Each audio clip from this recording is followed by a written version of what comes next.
O Paseta Sam Lotu-Iiga. Thank you, Mr Speaker.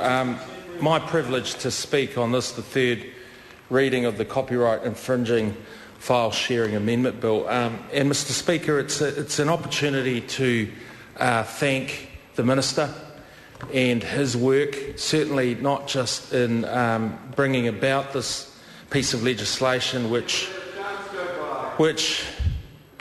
actually cleans up some of the mess from the last government, Mr Speaker.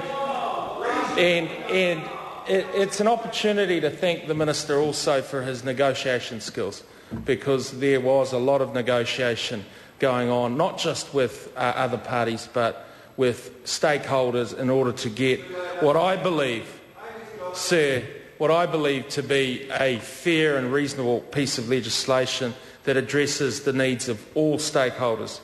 So I just want to take on a couple of other points and also thank the officials, because they, we've brought forward a number of bills to this House through the Commerce Select Committee, and our relationship with the officials in getting the legislation through our Select Committee, but also through the House, and we salute you and the work that you do. It's certainly, this piece of legislation provided some pretty complex issues to work through. I just want to touch on a couple of issues during this speech. One was around cost recovery, and I mentioned it in the committee stage of this House, and I think it's a pretty big point, because when the ISPs, or the Internet Service Providers or Internet Protocol Address Providers, came to the committee, they talked about the huge burden of cost of implementing such systems. Now, depending on the size of the ISPs, some said it would be in the millions, some said it would be in the hundreds of thousands.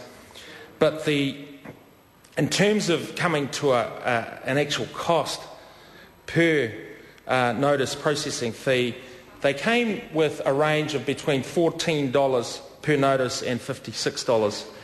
And, sir, of course, those notices far exceed the actual price of the transgression. So it really is, we couldn't work out through this legislation an appropriate cost recovery or fee-paying system, and that will be left to the regulations. And, sir, in my opinion, it's not always ideal to leave these types of fee-paying systems to the regulations, but in this case I think the officials will work closely with the relevant stakeholders to find a system that is fair and that is reasonable between the parties. And it may be relevant, sir, to note that regulations have been set up in the United Kingdom on a cost-sharing basis, and that may be a model in which our officials and certainly the stakeholders here may look to. But, sir, this legislation has been about balancing the competing interests. We've all noted the importance of private property rights, the importance of intellectual property rights, and the investment by our industries, especially our creative industries, in making these products and services, and to balance that out with also the freedoms of individuals to express themselves and the freedom to certainly access the internet. So, sir, I think on balance this piece of legislation has been put through in a really effective way. I think the legislation will be workable. But just as a warning, if you like, to the members opposite, that this is still subject to evidence being produced that this system will work.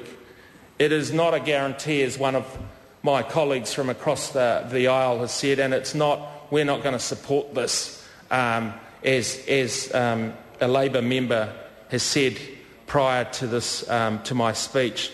It will be about collecting the right amount of evidence and a decision being made in the future in a review period that will be reasonable in order to see whether this current regime is working and whether a suspension system will be put in place. But, sir, this is a very good piece of legislation. I think it balances out the competing interests, and I commend it to the House. The Honourable David Parker. Thank you, Mr Speaker. I'm pleased to note that the Honourable Chris Finlayson is